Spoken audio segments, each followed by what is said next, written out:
శివాజీ గారు రీతు చౌదరిని ప్రశ్నల వర్షం కురిపిస్తూ నీకు డిమాండ్ ఎందుకు కనెక్ట్ అయ్యాడు, ఎక్కడ కనెక్ట్ అయ్యాడు, ఎప్పుడు కనెక్ట్ అయ్యాడు అంటూ ప్రశ్నల వర్షం కనిపిస్తూ చేస్తూ ఉంటారు. అండ్ మొదటి 2 వారాలు కళ్యాణ్తో చాలా క్లోజ్ గా ఉన్నావు, ఆ తర్వాత డిమాండ్ కి షిఫ్ట్ అయ్యామని అంటున్నారు చాలా మంది.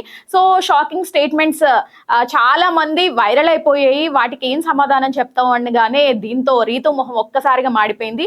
ఒక అమ్మాయి ఒక అబ్బాయి కొంచెం నవ్వుకుంటూ మాట్లాడారంటే అని రీతు చెప్పడానికి ప్రయత్నిస్తూ ఉంటే, కొంచెం కాదు అసలు ఒక 2-3 వారాలు అయితే వీళ్ళిద్దరిని తీసి బయట పడేయాలి అనే కామెంట్ సోషల్ మీడియాలో చాలా వచ్చాయంటూ శివాజీ సంచలన వ్యాఖ్యలు చేశారు.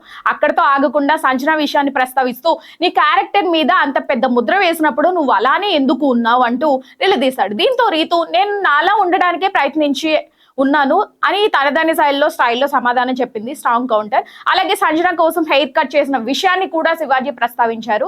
సో ఇవన్నీ చూస్తే శివాజీ గారు మొత్తం 13 వారాలు ఉన్న మొత్తం రీతు చేసిన అవన్నీ కూడా అడిగి కడిగి పారేశారు. బట్ తను చెప్పిన సమాధానాలు అంత అనిపించలేదు. మీకేమనిపించిందో కామెంట్ బాక్స్ లో కామెంట్ చేయండి.